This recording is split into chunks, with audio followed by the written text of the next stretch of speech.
Video பார்க்குற எல்லாருக்கும் வணக்கம். இது உங்கள் ரெஸ்லிங் கிங் தமிழ். நான் உங்கள் ரகுமான். இன்றைக்கி நம்ம சேனலில் பிரான் பிரேக்கருக்கு ஒரு சீரியஸான இன்ஜுரி ஆயிடுச்சு காய்ஸ்.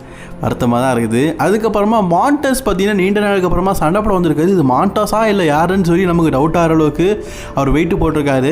இதை தவிர்த்து செல்சி கிரீனுடைய இன்ஜுரியை பற்றியும் மோர் அப்டேட்டை பற்றியும் இன்றைக்கி நம்ம வீடியோ பார்க்க போகிறோம். ஸோ இன்ட்ரெஸ்டிங்காக இருக்கும். வாங்க வீடியோக்குள்ளே போகலாம். மறக்காமல் சேனலுக்கு ஃபஸ்ட் டைம் வந்திருக்கோங்க சப்ஸ்கிரைப் பண்ணிக்கோங்க.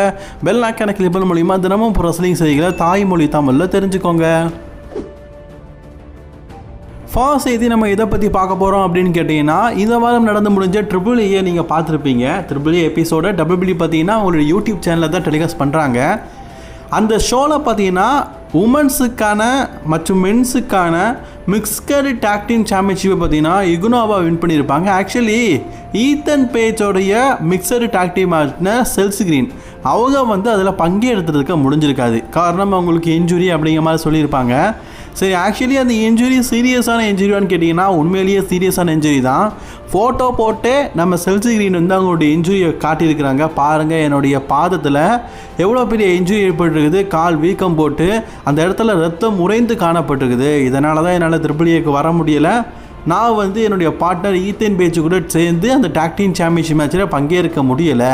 நான் வராதனால ஈத்தன் பேஜ் தோற்று போயிட்டான் அப்படிங்கிறத ஒரு வருத்தமான விஷயமா பார்த்தீங்கன்னா சொல்லியிருக்கிறாங்க. ஸோ இந்த இன்ஜுரி கூடிய சீக்கிரம் க்யூர் ஆகிரும் அப்படிங்கிற மாதிரி சொல்லியிருக்கிறாங்க. செல்சி கிரீனுக்கு ஏற்பட்ட இந்த இன்ஜுரியை பற்றி நீங்கள் என்ன நினைக்கிறீங்க அப்படிங்கிறத கமெண்ட் பண்ணுங்கள். அடுத்த செய்தி நம்ம பிரான் பிரேக்கரை பற்றி தான் பார்க்க போகிறோம். பிரான் பிரேக்கர் அதிகமாக பார்த்தீங்கன்னா உடலை மெருகேற்றிட்டு இருக்காரு. அதாவது ஃபிசிக்கலி பார்த்தீங்கன்னா தான் மற்றவங்க மாதிரி குறைஞ்ச மாதிரி இருக்கக்கூடாது, பாடி அப்படியே பார்க்கறதுக்கு படிக்கட்டுமா இருக்கணும்னு சொல்லிட்டு ரொம்பவே ஒர்க் அவுட் பண்ணிகிட்டு இருக்காரு.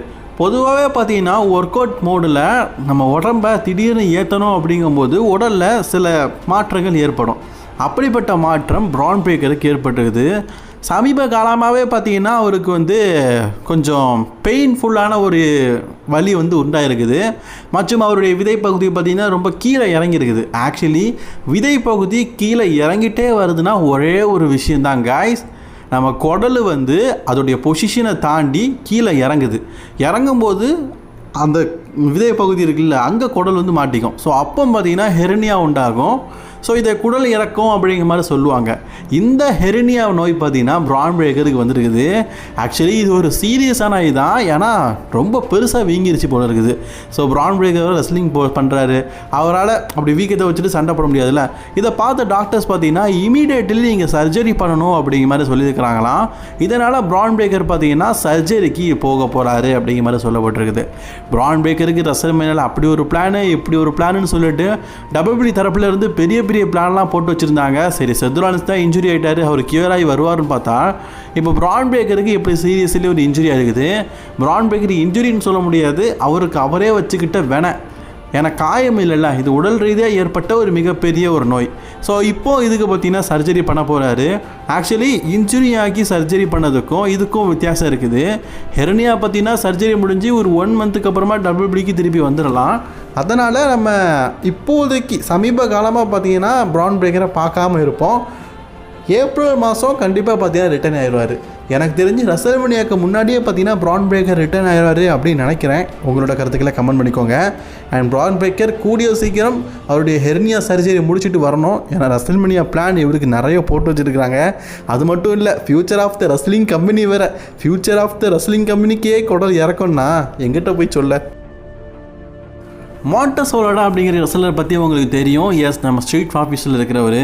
ஆக்சுவலி இவர் பார்க்கறதுக்கு ஒரு சிங்கிள் ரெஸ்லர் மாதிரி தான் இருப்பார். அதாவது ஒரு டாக் டீமர் மாதிரி இருக்க மாட்டார்.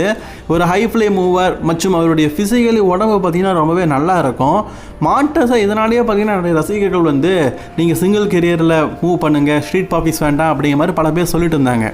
டபிள்யூபிள்யூ பார்த்திங்கன்னா ஸ்ட்ரீட் ஆஃபீஸ் உடையிற மாதிரிலாம் காட்டினாங்க. ஆனால் கடந்த ஒரு 3 மாதமாக ஸ்ட்ரீட் ஆஃபீஸ் டீமே காணோம். ஏஞ்சல் டாக்கர்னையும் காணும், அது மாதிரி இவரையும் காணும். இப்போது சமீபத்தில் ஒரு லைவ் ஷோ நடத்திருக்கிறாங்க. அதில் ஸ்ட்ரீட் ஆஃபீஸ் பார்த்திங்கன்னா சண்டை போட்டிருக்காங்க. அதில் மாண்டோஸோடைய உடம்பை பார்த்து எல்லாருமே இது மாண்டஸா இல்லை எம்பிபியா அப்படின்னு கேட்க ஆரம்பிச்சிட்டாங்க. ஏன்னா ஆள் பார்த்திங்கன்னா தடியமான பெருத்து போயிட்டார். எந்த அளவுக்கு நீங்களே பாருங்கள், பழனி படிக்கட்டுமா இருந்த வயிறு இப்போ தொப்பா குட்டியாக இருக்குது. எப்பா இது மாண்டஸ் இல்லைப்பா, ஒருவேளை ஓமாஸாக இருக்குமோ அப்படின்னு நீங்கள் கேட்கலாம். காய்ஸ் இது வந்து மான்டஸ் தான். நீங்கள் நம்ப முடியலை அப்படிங்கிறது எனக்கு புரியுது. ஆனால் உண்மையிலேயே மான்டஸ் தான். வீட்டிலே உட்காந்துருந்தார் போல இருக்குது. எனக்கு தெரிஞ்சு அப்செட் ஆகிட்டாரா இல்லை பாடி கெயின் பண்ணுறாரான்னு தெரியல. நம்ம ஷேமஸும் வெயிட்டு போட்டுட்டு உடம்பு ஏற்றுனார்ல, அதுக்காக எப்படி பண்ணியிருக்காரான்னு தெரில. ஆனால் இதுக்கு முன்னாடி இருந்த மான்டஸ் எப்படி இருக்கார் பாருங்கள். இப்போ பாருங்கள் அப்படியே தொப்பா குட்டி ஆகிட்டார். சொல்கிறதுக்கு எதுவும் இல்லை காய்ஸ். அவருடைய டேக் டீம் பார்ட்னர் மாதிரியே இவரும் குண்டாகிட்டார். மேபி எனக்கு தெரிஞ்சு இது வந்து ஒருவேளை உடல் எடையை கூட்டிகிட்டு குறைப்பாங்கல்ல, இந்த மசில் கெய்னிங் சொல்லுவாங்க. ஸோ அதுக்காக எப்படி ட்ரை பண்ணியிருக்காரா அப்படின்னு எனக்கு தெரில. வெயிட் பண்ணி பார்ப்போம். அந்த லைவ் ஷோவில் பார்த்தீங்கன்னா சட்டையை கலத்திட்டு சண்டை போடணும். சட்டையை கலத்தும் போது சட்டையை கூட கலத்த முடியல. ஏன்னா ஆள் தண்டியாக இருக்கார்ல, குண்டாக இருக்கார்ல, அதனால் ஒரு சட்டை கூட கலத்த முடியல. அதை ஃபேன்ஸ் எல்லோரும் பார்த்து சிரிச்சுக்கிட்டு இருந்தாங்க. ஸோ அதை பார்த்தீங்கன்னா அவர் ஜாலியாக அப்படி காமெடியாகவே சமாளித்த மாதிரியும் பண்ணியிருப்பார். மான்டஸ் ஐயா, நீங்கள் கூடிய சீக்கிரம் உங்கள் உடம்புக்கு வாங்க, இல்லாட்டா ரசிகர்கள்லாம் கலாய்ச்சி தள்ளிடுவாங்க. ஏன்னா அப்படியே பெருத்து போயிட்டீங்க. அடுத்த செய்தி WWE பார்த்தீங்கன்னா ரோட் டு ரசல்மேனியா அப்படிங்கிறத நடத்த போகிறாங்க. அதாவது என்னன்னு கேட்டிங்கன்னா, ரசல்மேனியாவுக்கு முன்னாடி நிறைய நாட்டில் பார்த்தீங்கன்னா இந்த ரோட் டு ரசல்மேனியா அப்படிங்கிறத நடத்துவாங்க. ரொம்ப நாளைக்கு அப்புறமா அந்த ரோட் டு ரசல்மேனியா, அதாவது ஒரு லைவ் ஷோ இது. இந்த லைவ் ஷோவில் நம்ம தலைவர் ரோமன் ரெயின்ஸ் இருக்க போகிறாரு. அஃபிஷியலி பார்த்தீங்கன்னா ரோட் டு ரசல்மேனியா லோகோவில், அதாவது அந்த அஃபிஷியல் போஸ்டரில் ரோமன் ரெயின்ஸை வச்சு அட்வர்டைஸ் பண்ணியிருக்கிறாங்க.